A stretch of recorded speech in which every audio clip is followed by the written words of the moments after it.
Sritex ini ya karena dia raksasa tekstil ya, jadi otomatis pasti kebutuhan dia untuk beroperasi gitu ya, termasuk kebutuhan permodalan dia, modal kerja dia pasti juga besar. Ini tercatat memang dia punya exposure utang yang berasal dari perbankan ini besar banget, Vin. Nah, tapi utangnya seberapa banyak sih sebenarnya? Beb Go ini kayaknya punya data nih. Sama siapa aja nih Sritex punya tunggakan? Ada kedekatan dengan pemerintah ya. Dia misalnya pas perluasan pabrik yang tahun 90-an itu langsung diresmikan oleh Presiden Soeharto. Lalu yang perluasan yang kedua tahun 2009 itu SBY juga ikut.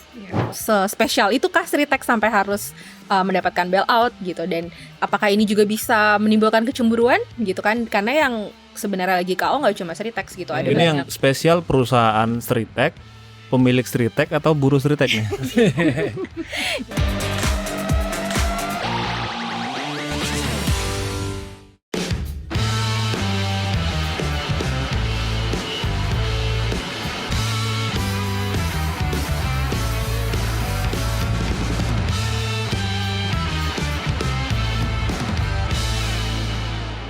Halo, selamat datang lagi di Jelasin Dong, bareng aku Vindri Florentin. Dan saya Herul Anam. Hari ini ada Goida Rahma. Halo. Juga saya Sarah Akbar. Halo, Mang. Jangan lupa untuk subscribe YouTube Tempo.co. Dan buat kalian yang ingin baca laporan dari jurnalis Tempo, kalian bisa klik link yang ada di kolom deskripsi. Jangan lupa untuk tidak menyebarkan produk bajakan karena di situ ada hak ciptanya. Kenapa nih? Bajunya kok hitam-hitam, Tumben ngepas ya. iya, Ya. gloomy-gloomy gini. Semua. Ini awan gelap industri tekstil nasional. Masuk tuh bara. Iya, gini kita lagi ikut berempati ya sebenarnya sama kondisinya industri tekstil. Salah satunya juga Terutama ke buruh-buruh di PT Sritex yang sedang menghadapi ancaman PHK massal karena perusahaannya sudah dinyatakan pilot. Tapi kan kemarin itu konteksnya Selasa ya, Selasa 29 Oktober, Presiden Prabowo kan udah mengadakan rapat di istana yang undang 4 menteri, dan rencananya mau ada penyelamatan nih supaya tidak sampai terjadi PHK. Kenapa kita sampai harus membahas ini hari ini? Ya, karena ternyata di lapangan dan kenyataannya tidak semudah itu ya. Maksudnya pemerintah akan menyelamatkan, terus kemudian operasi Sritex bisa tetap jalan terus dan tidak boleh ada PHK.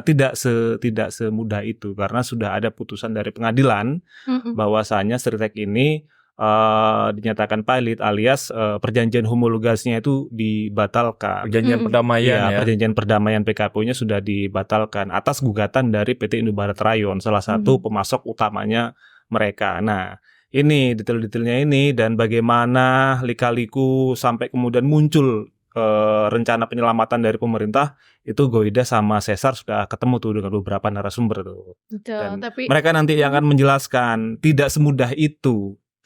Tidak seperti segampang omongan pemerintah itu yang bikin kami akan menyelamatkan Sritex. Tidak akan ada PHK, Sritex akan tetap beroperasi. Tidak sesederhana itu sebetulnya. kita akan dengar penjelasannya, tapi sebelum lanjut ke intrik-intrik di balik itu semua, bisa tolong dijelasin nggak? Pilot sama bangkrut itu bedanya apa? Karena ada beberapa orang yang mikir atau nyebut Sritex bangkrut gitu, tapi sebenarnya kan yang benar adalah pilot. Nah, bisa dijelasin bedanya apa sih? Kondisi pilot adalah kondisi ketika sebuah perusahaan itu dinyatakan tidak bisa lagi membayar utang kepada kreditur. Dan ini kreditur bisa menggugat ke pengadilan niaga, lalu nanti pengadilan niaga ini yang akan memutuskan gitu ya, apakah nanti terjadi perdamaian atau akhirnya dinyatakan pilot. Nah, kalau bangkrut itu adalah kondisi ketika perusahaan betul-betul sudah misalnya mengalami kerugian bertubi-tubi dan tidak ada kondisinya itu udah nggak bisa beroperasi lagi sama sekali, akhirnya dia gulung tikar. Nah, itu bangkrut. Jadi co-pilot ini sebenarnya asetnya masih ada, bahkan bisa berproduksi, tapi ketika sudah dinyatakan pilot, maka asetnya itu di bawah pengawasan pengadilan niaga dan oleh kurator akan dinilai gitu untuk bisa nanti melunasi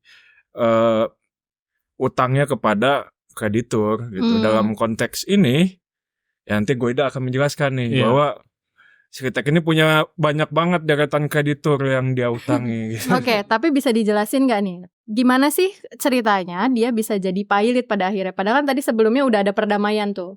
Ya, jadi Sritek ini kan sebetulnya dia secara keuangan sudah sempat bermasalah ya, bahkan jauh sebelum pandemi itu. Nanti detailnya kita bisa cerita lagi. Nah, cuman perusahaan ini sudah mulai masuk PKPU gitu, baik itu digugat oleh beberapa krediturnya di sejak 2021, Mei 2021. Bahkan bukan langsung si Indobarat Rayon ini kan. Bukan itu. Nah, baru kemudian setelah gugatan segala macam diskusi dengan kreditur baik itu perbankan maupun non perbankan, misalnya dari supplier mereka juga. Nah, itu ketemulah perdamaian atau homologasi yang sudah disahkan oleh pengadilan itu di 21 Januari 2022. Nah, itu berdasarkan gugatan dari KNB Bank gitu. Nah, cuman ada uniknya nih, sebulan setelah homologasi atau bahkan belum sampai sebulan setelah homologasi ya, itu KNB mengajukan ini pilot ke Sritek, mengajukan pembatalan homologasi itu karena ada beberapa hal yang mereka anggap tidak sesuai dengan kondisinya mereka, dengan kondisi KNB. Nah, kemudian tapi gugatan itu ditolak ya. Gugatan itu ditolak, kemudian di November 2022 KNB ngajuin lagi nih PK untuk membatalkan homologasi itu, tapi ditolak gitu kan. Nah, yang uniknya baru kemudian di tahun 2023 itu ada kejadian bahwasanya di Desember 2023 itu rupanya Sritek pernah mengajukan ke pengadilan agar mencabut status Indobarat Rayon sebagai salah satu kreditur di homologasi. Nah, itu ternyata gugatan itu ditolak oleh pengadilan. Indobarat tetap sebagai kreditur yang disahkan sesuai dengan homologasi itu. Terus di Februari 2024 Sritek lagi nih menggugat supaya Indobarat dicoret dari kreditur yang sah gitu, yang punya waktu itu tagihannya sekitar 127 miliar ya kan. Nah, itu yang sudah disahkan oleh homologasi.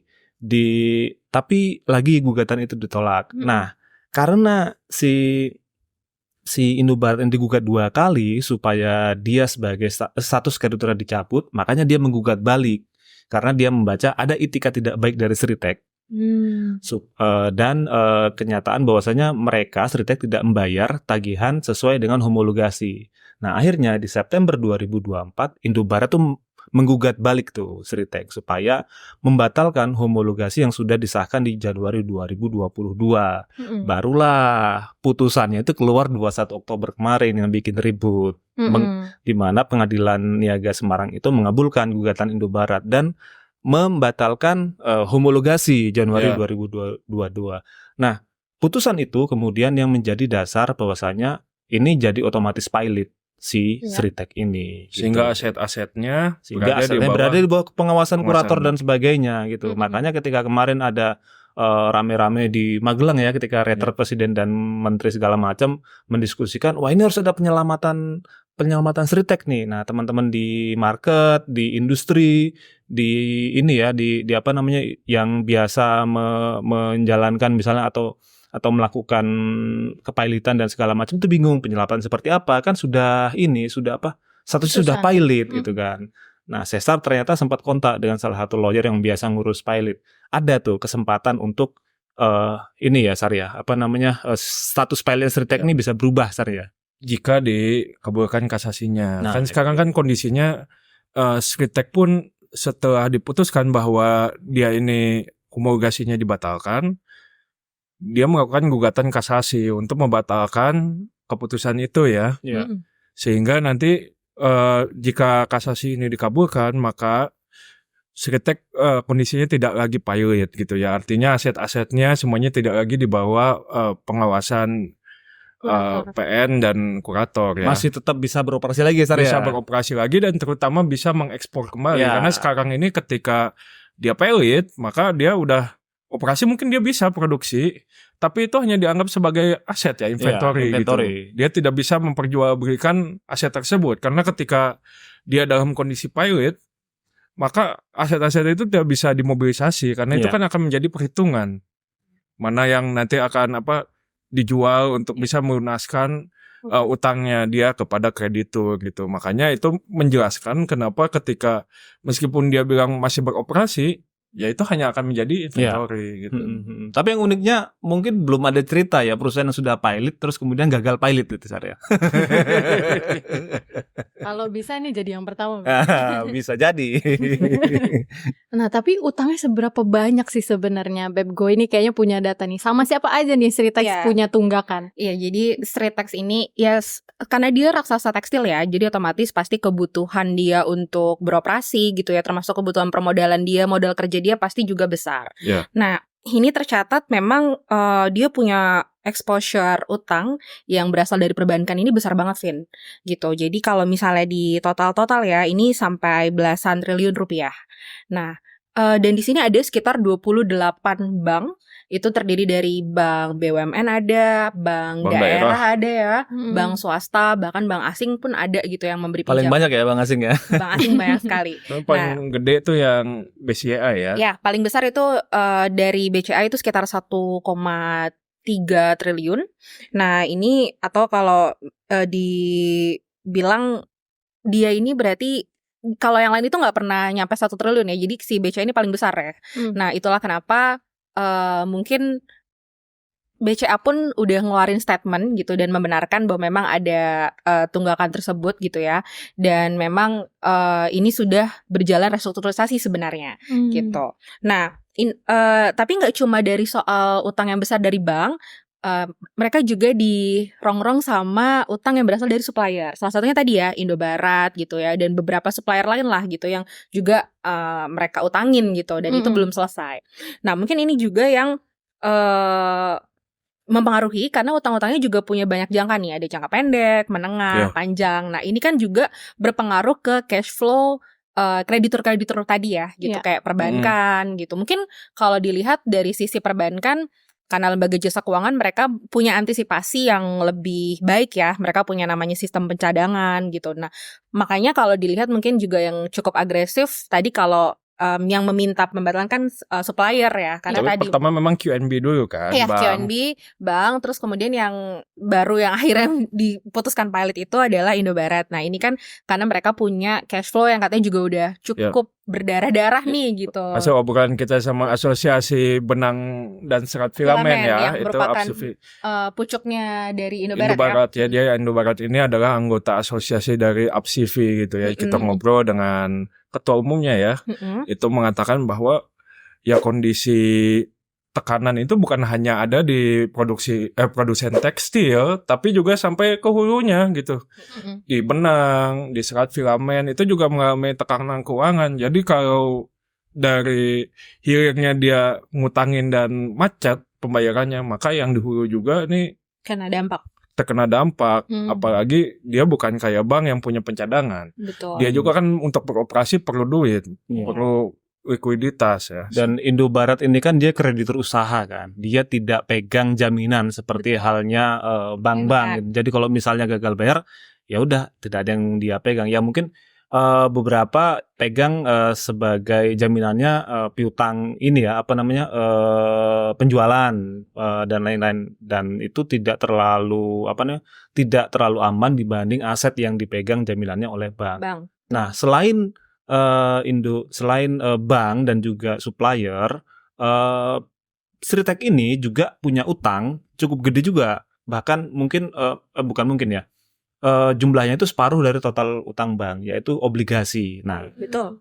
Tetapi yang agak aman adalah karena tidak banyak investor lokal yang terlibat di obligasi ini gitu. Karena mereka Sritex ini kan terbitin di Singapore Exchange kan, di SGX. Jadi penerbitan USD dan pemegang obligasinya juga private maupun institusi yang di sana jadi nggak ribut lah netizen ini gitu. Ya. Sekitar 5,74 triliun ya, kalau di dolarnya itu 370 juta. Total tuh berapa triliun utangnya Sritex ya gue? Total utangnya Sritex itu hampir 20 triliun. Iya.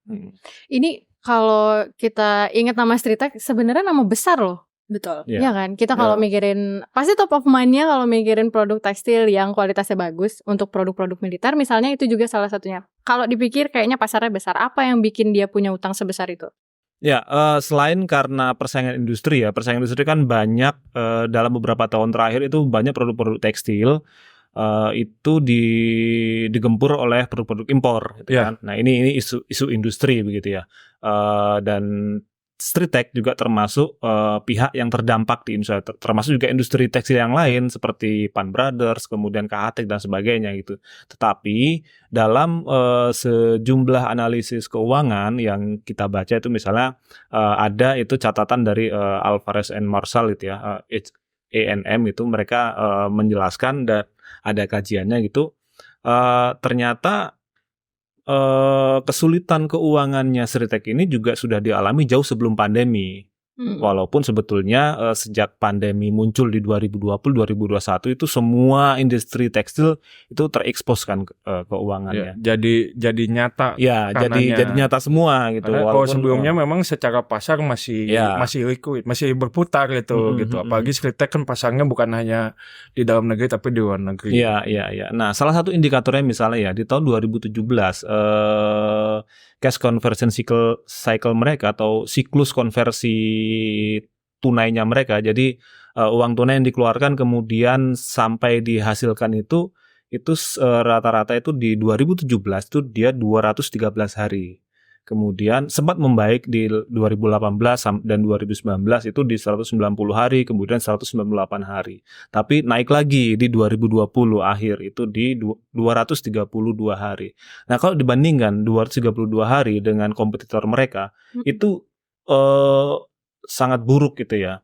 Misalnya dibandingkan dengan Pan Brothers sekalipun ya yang sesama nasional gitu di Indonesia. Itu siklus konversi tunainya Pan Brothers itu 185 hari di 2020. Nah, kalau dibandingkan dengan perusahaan-perusahaan sejenis di luar negeri, itu jauh lebih buruk lagi nih si Streetek ini. Misalnya dibandingkan dengan Makalat Industrial, itu dia siklus konversi cash-nya 93 hari. Kemudian yang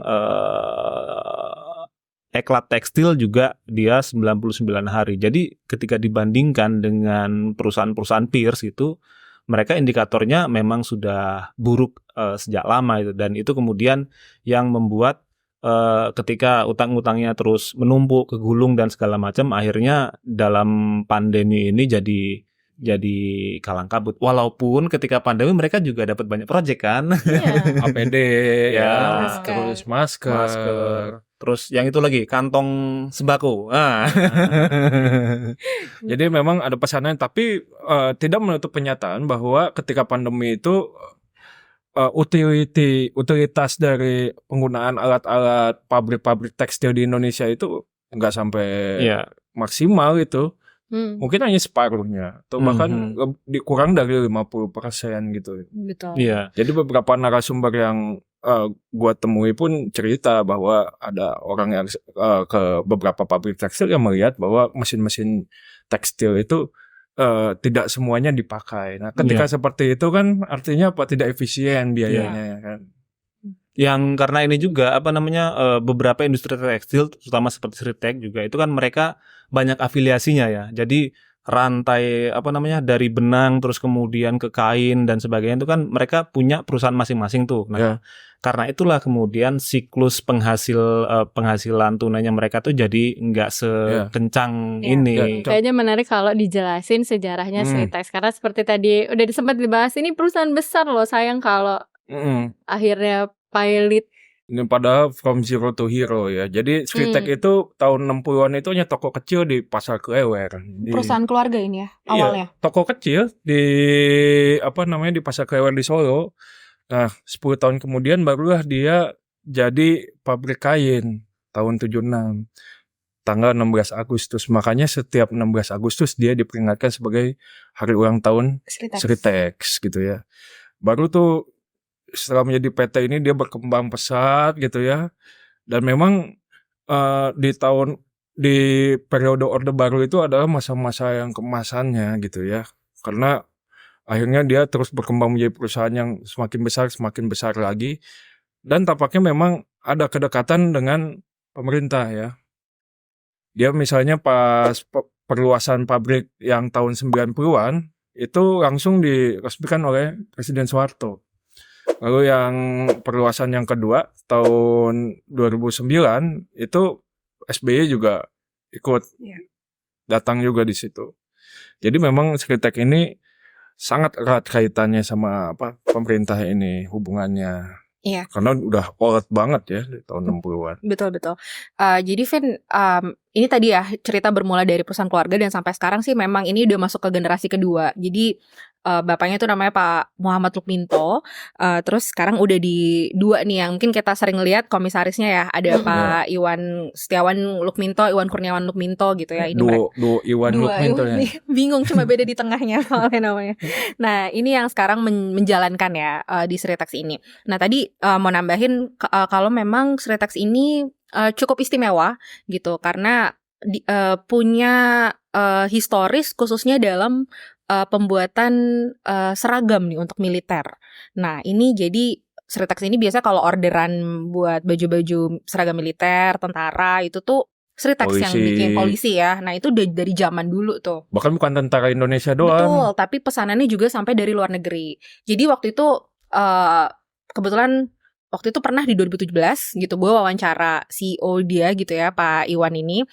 Dia menjelaskan orderan dia itu dari sampai Amerika, Jerman gitu ya, NATO itu tuh semua order di Sritex gitu. Jadi khusus militer ini kayaknya spesialisasi gitu bagi Sritex ya, makanya terkenal juga sampai ke luar negeri gitu dan orderannya memang konsisten gitu, selalu repeat order gitu ya. Dia patenkan juga kan itu betul. motif goreng-goreng motif orangnya juga dipatenkan gitu. Nah dan kedekatan ini juga kemudian yang mengerucut nih kalau Sritex itu selain tadi mungkin Pak Harto ya keluarga Cendana juga. Di sini kalau dari arsip Tempo ya gitu, ini juga ada kedekatan langsung juga ternyata dengan Presiden Prabowo. Jadi ini tadi setiap tanggal 16 Agustus kan hari ulang tahunnya Sritex ya. Nah di 17 Agustus itu di tahun 2011 Sritex pernah menggelar upacara ala militer yang melibatkan seluruh karyawannya untuk memperingati peringatan Hari Kemerdekaan Indonesia. Nah di kursi undangan itu terlihat hadir Prabowo gitu kala itu. Memang ada beberapa ya tamu undangannya di situ, di antara lain ada juga Harmoko juga. Iya, Harmoko bekas Menteri Penerangan, kemudian ada juga mantan Gubernur Jakarta Sutioso. Nah, jadi kalau dirunut-runut memang sepertinya ada kedekatan emosional ya gitu dengan Presiden Prabowo ini saat ini gitu ya.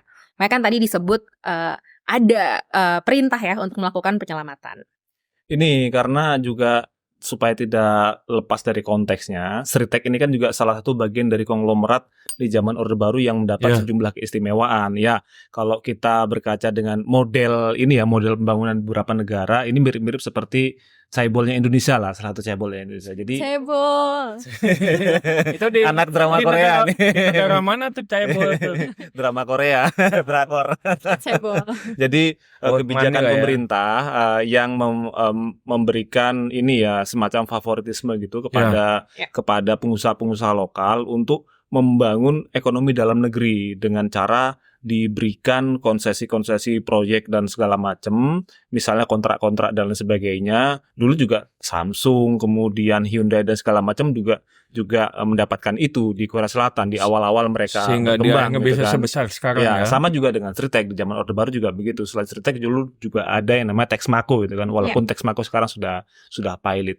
Nah, makanya ketika kemarin Prabowo menginstruksikan 4 menteri untuk menyelamatkan Sritek. Nah, disitulah kaitannya. Kenapa kemudian Sritek ini sangat ini ya dalam kacamatanya Prabowo itu sangat penting gitu ya. Karena juga ada histori kedekatan itu. Walaupun sebetulnya juga kalau ditimbang secara industri, Sritek juga besar dan pekerjanya juga banyak.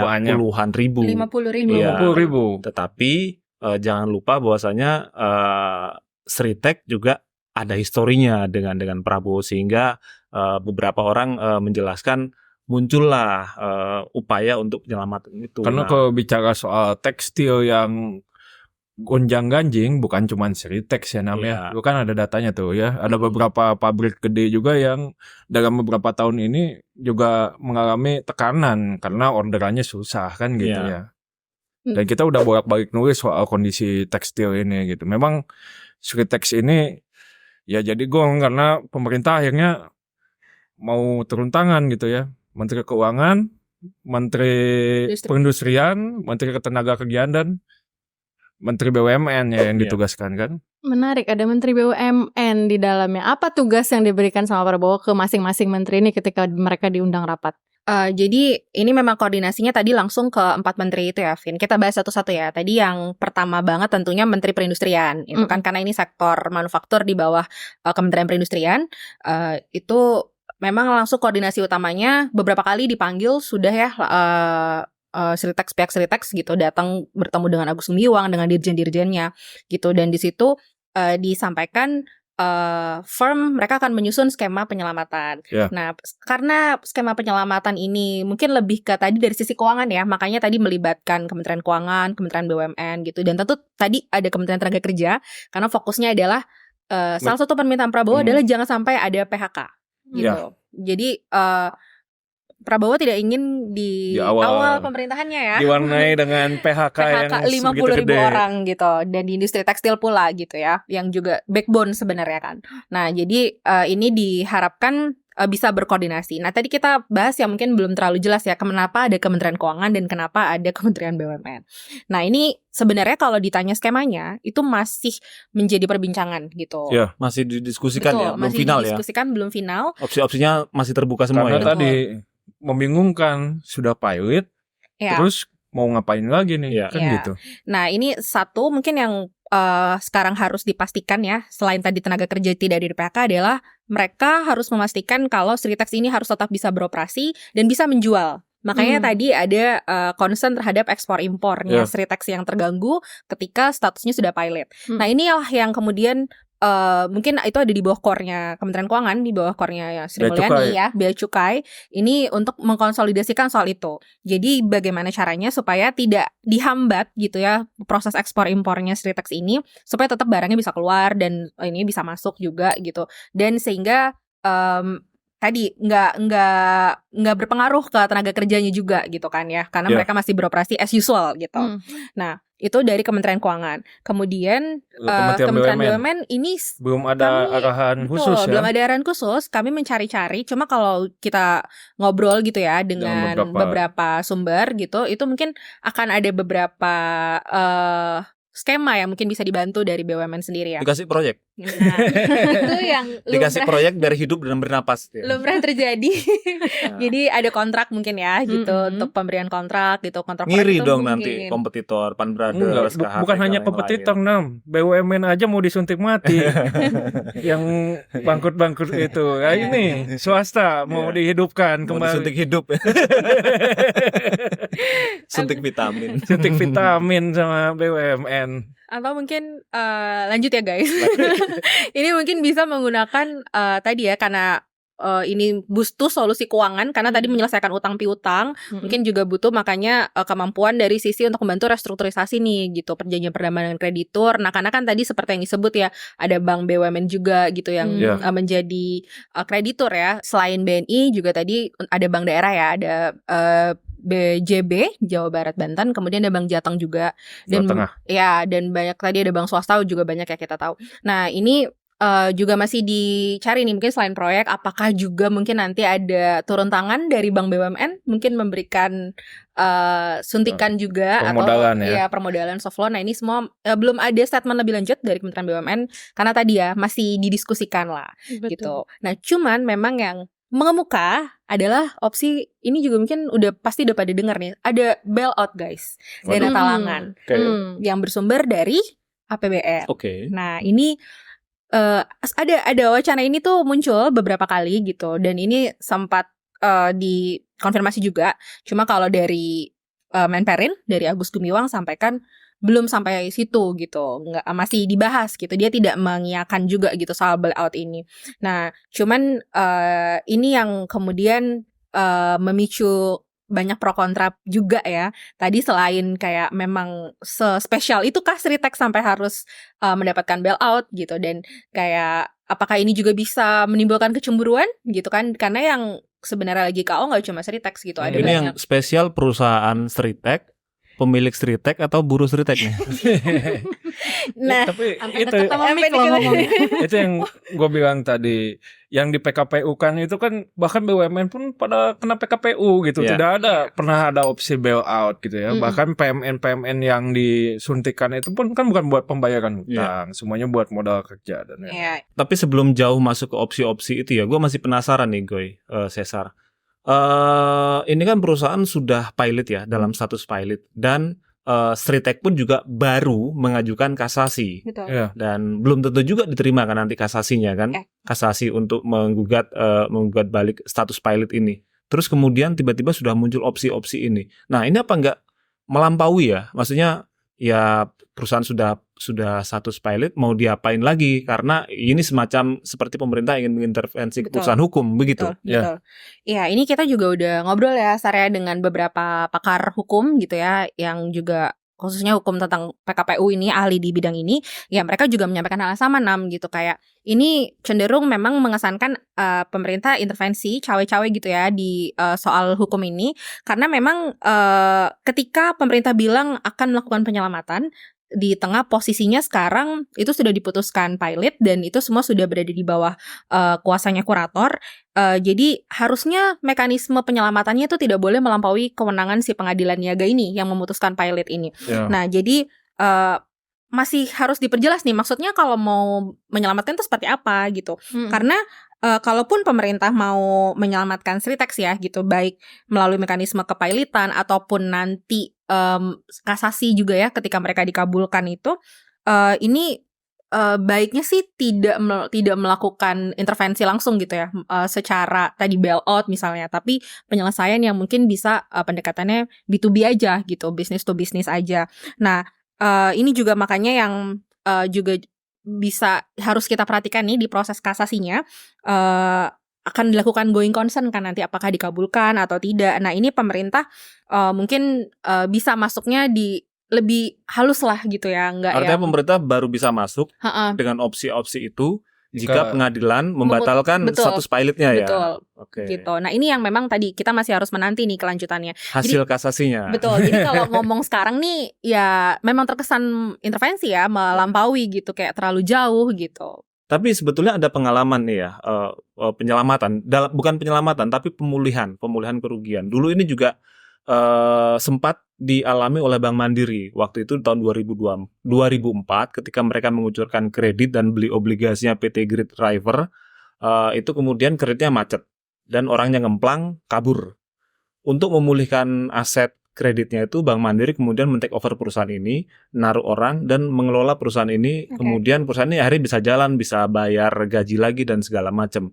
Nah, tetapi pada saat itu memang statusnya adalah yang punya ngemplang. Terus kemudian ketika diambil alih oleh Mandiri, ketika Mandiri naruh orang situ, yang lola adalah orang-orang Mandiri gitu Ya. kan. Jadi mereka bisa memastikan duit yang dia invest dan dia kelola dengan dana tambahan itu tidak dikemplang lagi karena yang lola adalah dia. Nah, mungkin gua ngobrol dengan beberapa orang ya melihat ya, situasi Sritek industri ini. ya.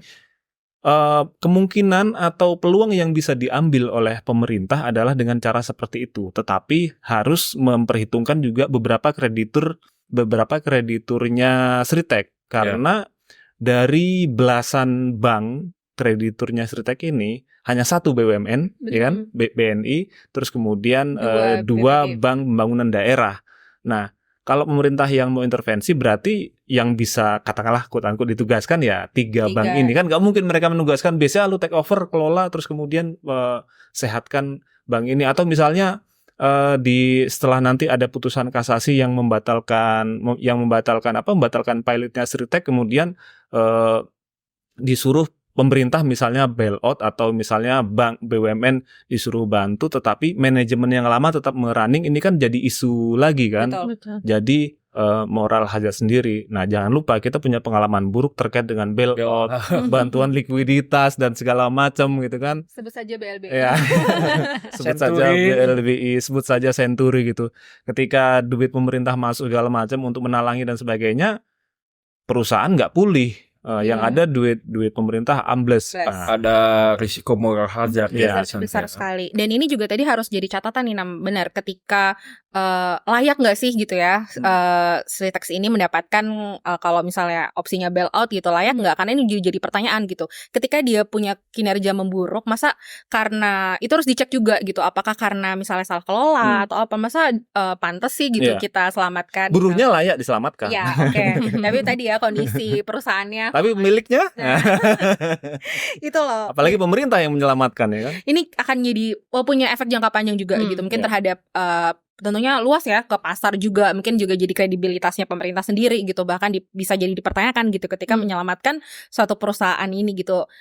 Di luar tadi ya kalau mereka klaim untuk penyelamatan tenaga kerja tadi gitu.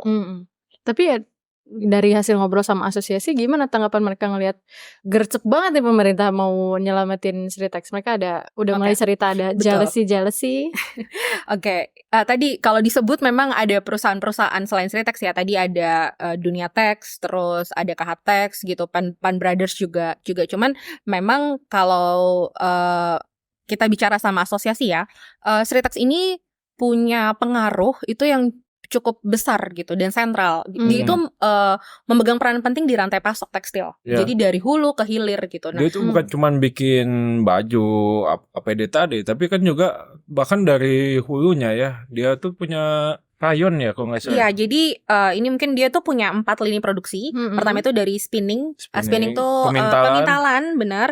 Kemudian dia juga punya weaving, nah terus finishing sampai garment yang bikin pakaian jadi. Nah ini kapasitasnya itu bisa dibilang ya gak cuma terbesar di Indonesia tapi di Asia Tenggara gitu. Jadi memang ketika Sritex itu kenapa-napa gitu ya, ini memang turunannya juga ke industri-industri hulu hilirnya. Dampaknya akan sangat terasa. Sekitar 15% lah kapasitas Sritex ini dibandingkan dengan kapasitas produksi tekstil kita ya di Indonesia. Jadi ketika Sritex ini kena efek pilot tadi, ya jelas itu akan mengurangi kapasitas produksi kita ya sekitar 15% ya gitu. Gimana Nam? Jadi lihat sudah mendengarkan penjelasan dari Cesar sama Goi.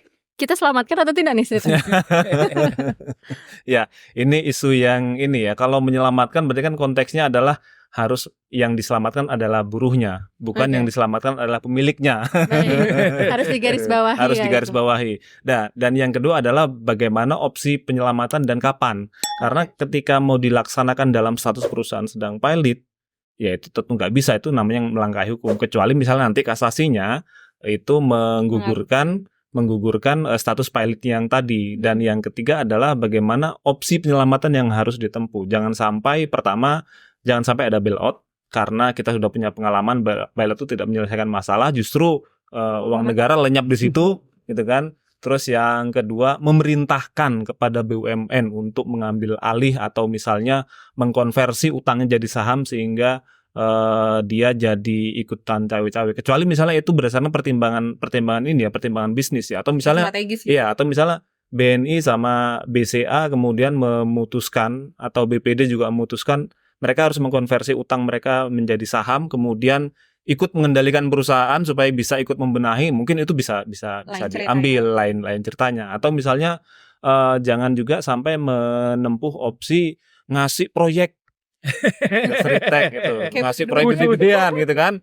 Misalnya TNI ngasih tender proyek pengadaan seragam gede-gedean ke Sritex. Terus kemudian semuanya ke Sritex. Terus kemudian ASN semuanya ke Sritex segala macam lah. Terus yang lain gimana? Ini kan karena niat untuk menyelamatkan quote unquote dibalut dengan menyelamatkan industri, menyelamatkan buruh dan tenaga kerja, jadinya semua langkah yang punya konflik kepentingan, ada moral hazardnya, ada peluang kolusi dan nepotisme jadi ditempuh hanya untuk menyelamatkan. Jadi jangan sampai. Jadi ya karena kita tunggu putusan hukumnya, hasil kasasinya, dan kalaupun pemerintah mau turun tangan untuk menyelamatkan Sritex, ditempuh dengan cara-cara yang sesuai dengan hukum juga, kira-kira begitu. Bahkan jangan cuma Sritex ya, harus diperhatikan tuh, tapi industri secara umum dong. Betul. Cukup ya, saksikan terus Jelasin Dong di youtube tempo.co. Kalian juga bisa dengerin di Spotify Jelasin Dong. Sampai jumpa. Dadah.